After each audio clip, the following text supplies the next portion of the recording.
Assalamualaikum warahmatullahi wabarakatuh, teman-teman, Bapak Ibu, Sobat Kirt, Anxiety, dan Psikosomatis dimanapun kalian berada. Senang sekali saya hari ini bisa menyapa kalian kembali pada kesempatan ini. Dan hari ini tentunya kita membahas lagi seputaran asam lambung, GERD, Anxiety, dan Psikosomatik. Teman-teman semuanya, Sobat Kirt, Anxiety, dan Psikosomatik, seperti biasa, saya doakan kalian semoga senantiasa sehat selalu, yang hari ini masih banyak sekali sensasi di badan, semoga berangsur membaik dan insya Allah kalian sampai pada tahap kesembuhan. Amin.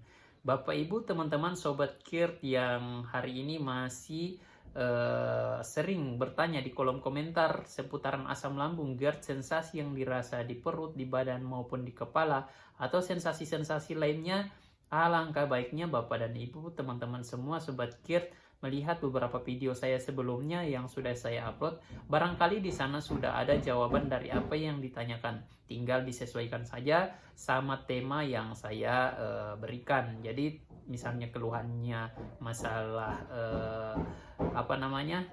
anxiety, kalian tinggal sesuaikan. Yang ditanya mungkin seputaran sensasi perut begas, sesak napas, sudah ada juga saya sertakan videonya, tinggal disesuaikan saja sama judulnya. Jadi Bapak Ibu teman-teman semuanya, Sobat GERD, Anxiety, dan Psikosomatis, memang ada beberapa yang harus saya jelaskan juga secara berulang. Tujuannya adalah untuk menanamkan mental ke teman-teman semuanya bahwa teman-teman penderita asam lambung, GERD, Anxiety, dan Psikosomatis ini adalah penyakit yang tidak berbahaya, penyakit yang bisa sembuh. Karena banyak yang sembuh, teman-teman juga bisa sembuh. Teman-teman semuanya, Sobat GERD, Anxiety, dan Psikosomatis, ada juga beberapa pertanyaan yang kalian tanyakan ke saya itu yang sebenarnya saya angkat menjadi tema daripada video-video yang saya sertakan. Dan hari ini juga saya akan membahas tentang apa yang ditanyakan ke saya. Jadi teman-teman semuanya, Sobat Kirt, silakan jika ingin bertanya di kolom komentar pertanyaan-pertanyaan yang mungkin belum saya buatkan videonya, teman-teman juga bisa bertanya. Nanti insya Allah saya akan jawab berdasarkan video yang saya buatkan. Mengapa saya menjawabnya harus menggunakan video, teman-teman? Jawabannya supaya ketika teman-teman yang lain juga mempunyai kasus yang sama nih, seperti yang dirasa oleh teman-teman, sensasi yang sama, juga terwakilkan dengan jawaban yang saya berikan gitu. Jadi tidak hanya spesifik ke si penanya, tapi bisa mencakup pertanyaan-pertanyaan atau keluhan yang lainnya ya gitu ya, yang dirasa oleh penderita asam lambung yang lain, seperti itu. Penderita asam lambung, GERD, Anxiety, dan Psikosomatik itu identik sekali dengan rasa ingin menyamakan keadaan, kondisi di mana mereka itu akan merasa kurang plong ya ketika apa yang mereka rasakan itu tidak dirasakan oleh orang lain. Artinya ketika mereka mengetahui, oh si ini si A punya rasa yang sama dengan saya, dia itu baru bisa merasa tenang gitu. Ketika ada perasaan-perasaan yang dia rasakan namun tidak dirasa oleh penderita yang lain, maka dia belum bisa tenang, teman-teman ya. Karena saya juga dulu gitu ya, teman-teman. Dan itu hal yang wajar sekali ya. Makanya di grup-grup itu saya sering temukan pertanyaan-pertanyaan, kamu ngerasain ini enggak, kamu ngerasain itu enggak, bagaimana, padahal itu sudah ditanya, ada jawaban yang berulang-ulang, masih aja dia belum puas ya, dia masih ingin bertanya di grup sebelah, bagaimana dengan sensasi ini, bagaimana dengan sensasi itu, padahal dia sudah dapat jawabannya dari grup sebelah. Karena memang ya seperti itu, si penderita asam lambung, GERD, Anxiety ini itu dia akan lebih nyaman ketika ada banyak orang yang ngerasain apa yang dia rasain gitu ya. Jadi bukan hanya untuk menambah semangatnya dia aja. Kalau ini tuh bukan hanya dia sendiri yang ngalaminnya gitu. Nah itu juga saya alamin dulu, teman-teman ya. Dan itu hal yang sangat wajar sekali. Dan penderita asam lambung, GERD, Anxiety, dan Psikosomatis ini ya memang salah satu satu-satunya penyakit yang mempunyai paling banyak ragam rasa hanya asam lambung, GERD, Anxiety, dan Psikosomatik ini, teman-teman.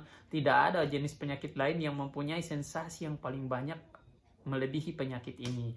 Jadi ya saya menyebutnya penyakit sekalian dengan gangguan ya, penyakitnya di pencernaan, gangguannya di mental dan psikis ya, si anxiety sama eh, psikosomatiknya, nanti impactnya ke badan kita karena pikiran kita. Nah itu kayak lingkaran aja tuh. Nah ini yang membuat orang-orang itu kadang itu jadi lama ya sembuhnya, karena ya berputar-putar aja di sana. Jadi nggak tahu solusinya seperti apa, belum tahu jalan keluarnya seperti apa, memutuskan rantai masalahnya. Nah ini tuh yang membuat orang itu bisa sampai ada yang 10 tahun, bisa sampai ada yang belasan tahun ya.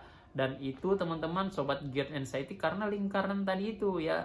Kalau hanya untuk menguatkan lambungnya saja ya mungkin beberapa orang ya bisa cepat sembuh, atau kalau hanya untuk mengobati anxiety-nya saja mungkin beberapa orang juga bisa cepat sembuh teman-teman.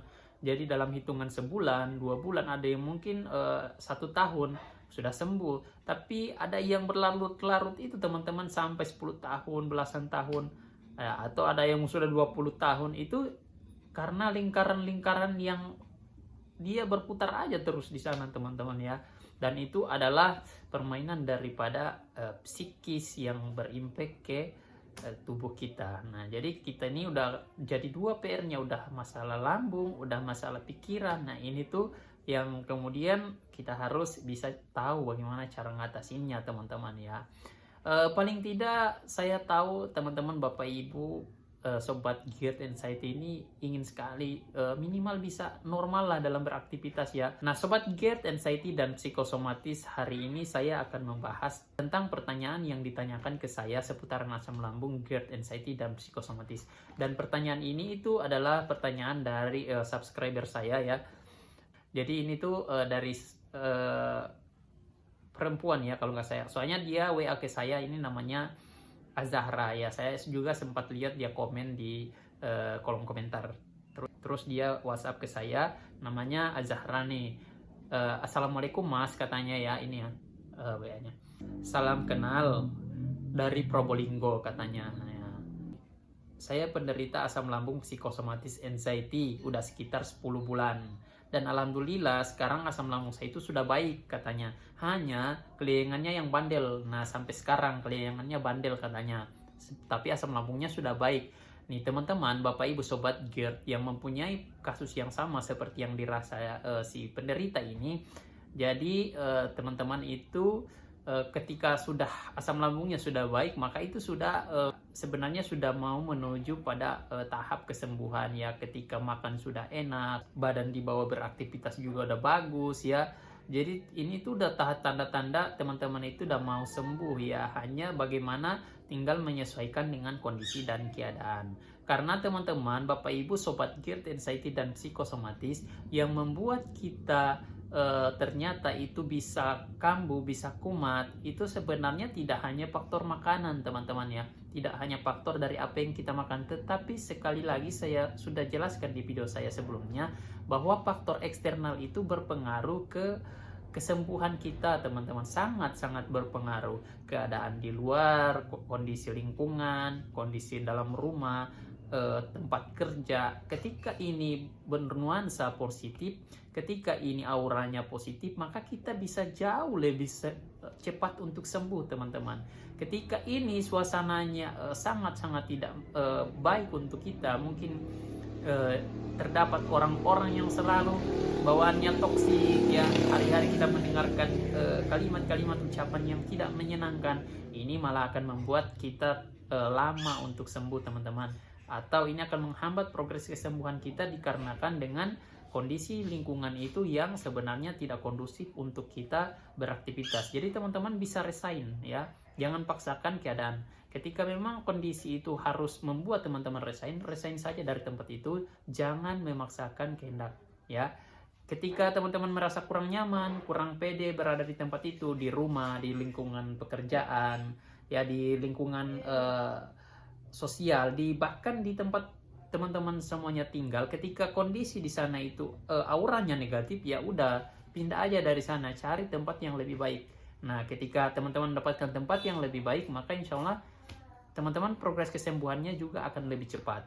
Nah jadi saya kembali ke topik ya. Di sini yang bertanya tadi, dia asam lambungnya sudah baik, hanya saja keliengannya masih bandel. Nah keliengan itu dikarenakan tidak hanya karena makanan, tapi faktor yang paling besar seseorang itu bisa keliengan adalah kondisi psikisnya. Ketika psikisnya bagus, maka dia nggak akan keliengan teman-teman ya. Ketika dia bermasalah di psikis, dalam hal ini dia masih anxiety-nya masih tinggi ya, rasa takut, cemas, gelisah ya, rasa sedih yang masih ada atau trauma yang masih ada. Ini teman-teman akan berdampak ke impactnya ke badannya teman-teman, ke sistem sarafnya yang menghubungkan antara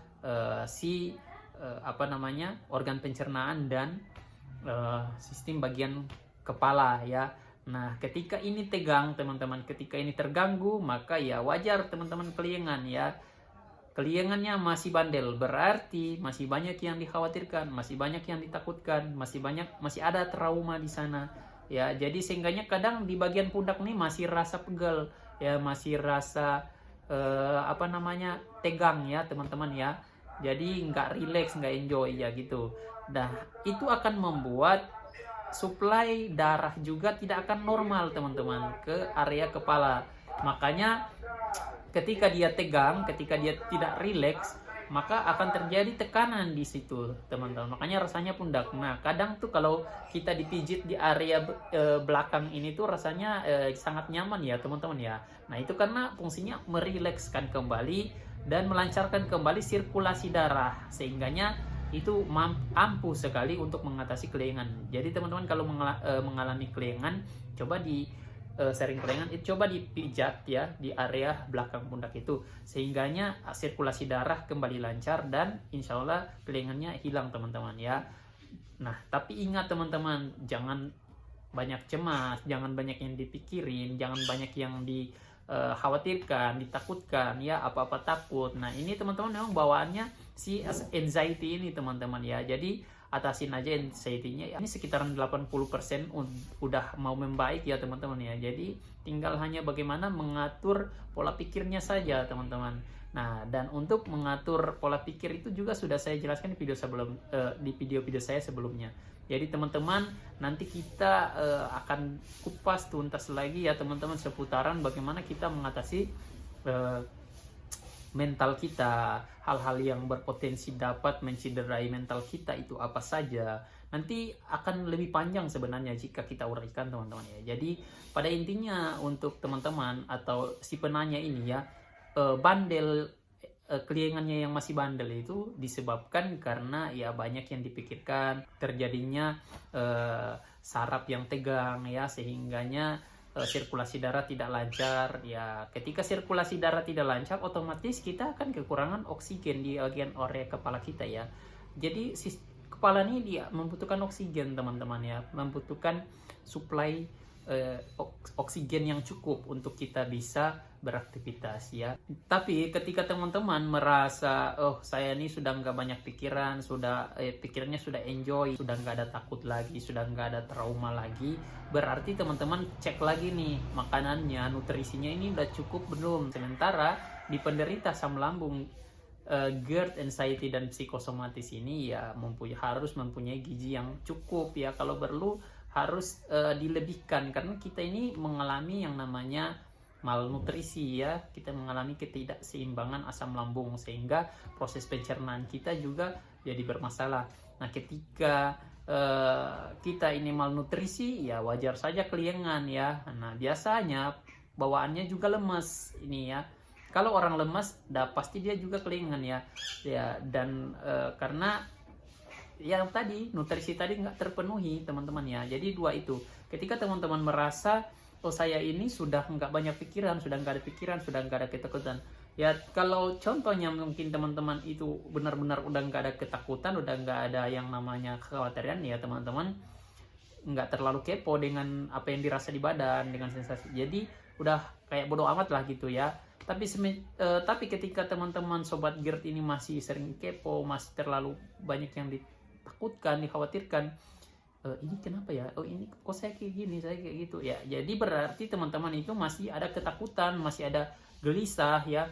Walaupun teman-teman bilang saya sebenarnya nggak ada, tapi kalau faktanya teman-teman masih seperti itu, berarti ya masih ada ya teman-teman ya.